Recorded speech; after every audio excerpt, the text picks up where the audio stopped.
Merhaba sevgili çiçek dostlarım, yeni videoma hoş geldiniz. Yaprak güzelim, güneş görmediği için hem dalları uzadı hem renkleri soldu. Budamak istiyorum şu anda onları.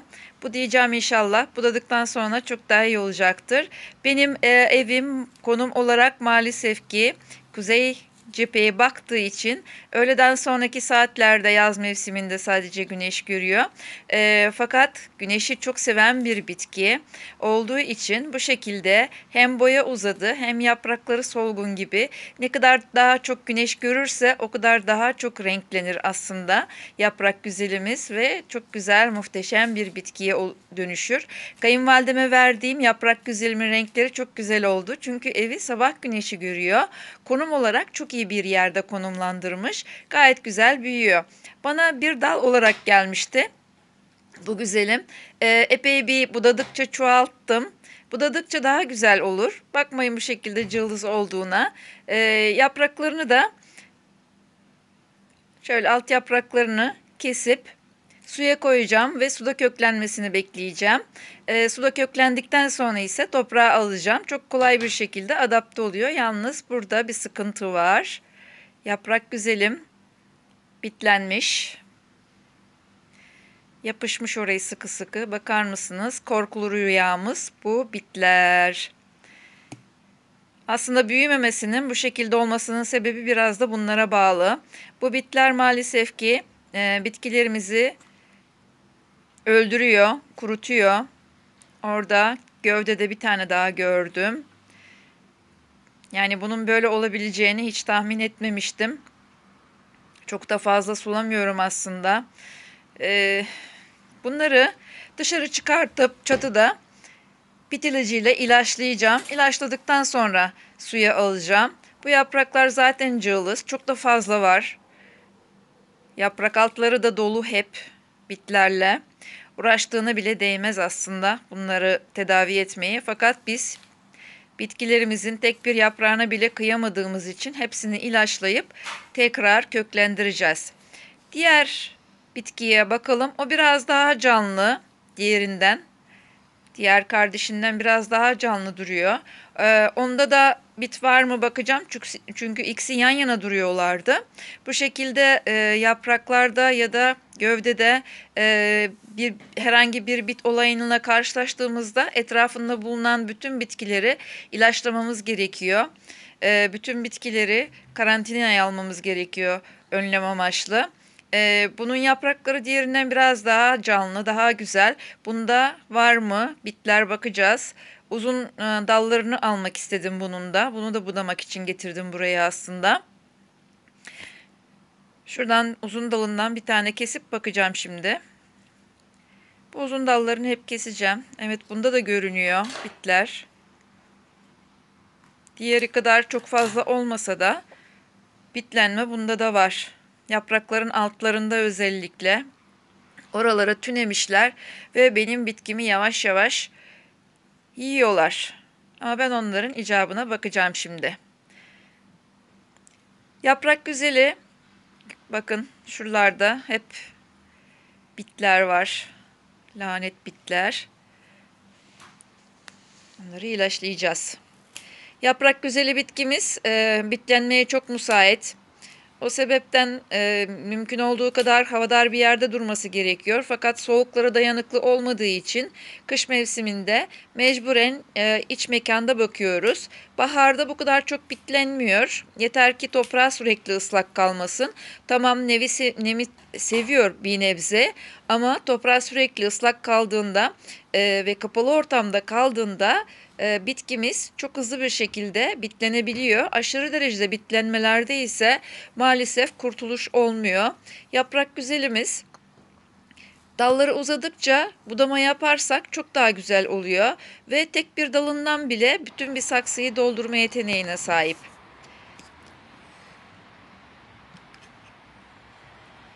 Çıktık çatıya. Çatıda karlar eriyor. Yavaş yavaştan artık karlar erimeye başlamış. Havalar iyileşiyor. Bahar kapıda canlarım. Az kaldı. Biraz daha sabredelim. Bunların hepsini şimdi teker teker hazırlamış olduğum ilaçlı suyla fısfıslayarak hepsini böyle yaprak altlarına denk gelecek şekilde, gövdeye denk gelecek şekilde sprey şişesiyle bit ilacı uygulayacağım. Bir gece bekleteceğim bu şekilde. Daha sonra o bitler kendiliğinden kuruyup dökülüyorlar zaten. İlkbaharda ise toprağını da değiştireceğim. Toprağını değiştirdikten sonra aynı toprağı kullanmayacağım tabii ki. Şu anda havalar soğuk, bir de toprağım yok halihazırda. O yüzden biraz bekleyecek. Toprağın üstüne denk gelecek şekilde tamamen sprey şişesiyle fıs uyguluyorum ilacı.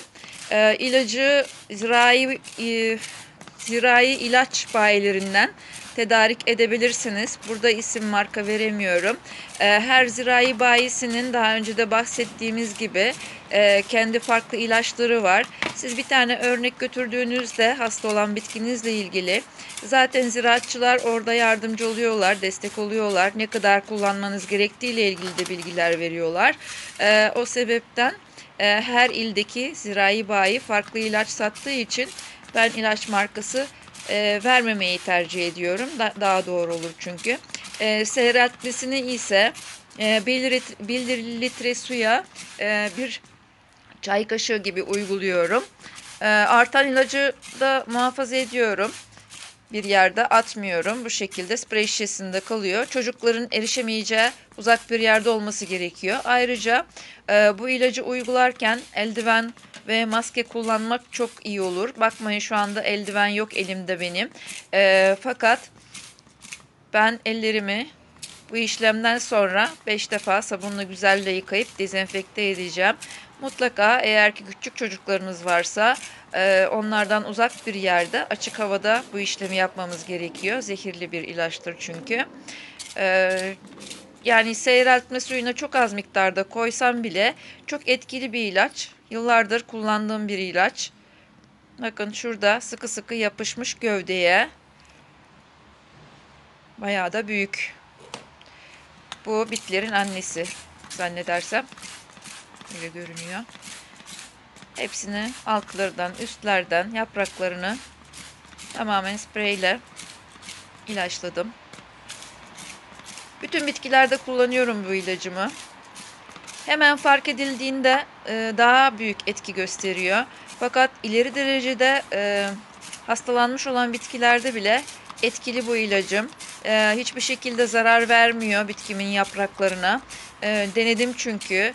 Bu yaprak güzelinin yaprakları hassas olmasına rağmen yine de zarar vermiyor bitkilerime. Yıkamıyorum da daha sonra. Gördüğünüz gibi bu şekilde temizlendiler bir gece bekledikten sonra. Bunları suya aldım. Bir vazonun içine koydum. Suda köklenmeleri bekleyeceğim. Biraz daha boyu uzun olanların tepesinden bir çelik daha kestim. Köklendikten sonra dikim aşamasında eğer boyu uzayanlar varsa tekrardan kesebilirim canlarım.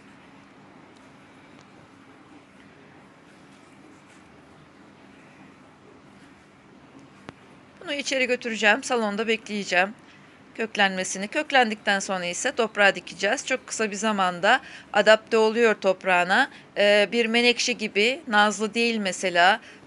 Toprağa yerleştikten sonra hızlı bir şekilde büyümeye devam ediyor. Çok da hızlı köklenen bir bitki. Çok kolay. Sadece tek sorunumuz bitlenmeden kurumamız gerekiyor. Çiçeklerini gördüğümüzde de çiçeklerini kesmemiz gerekiyor. Bunlar da budadığımız saksılar. En çok güneş görebilen yere konumlandırdım. Güneşi çok seviyor. Dediğimiz gibi ne kadar daha çok güneş görürse o kadar daha çok renklenir. Diğer bitkilere baktım. Yanında bir tane yılbaşı çiçeğim var. Bir de monsteram var. Onların yaprak altlarını kontrol ettim. Herhangi bir sorun görmedim. Fakat yine de ben bunları önlem amaçlı her iki bitkimi de ilaçlayacağım. Biraz sonra ilaçlayacağım bunları açık havaya çıkartarak. Bunlarda bir sorun görünmüyor. Zaten hemen yaprağın arkasını çevirdiğinizde o bitleri görebiliyoruz. Bunlarda bir sıkıntı yok şimdilik.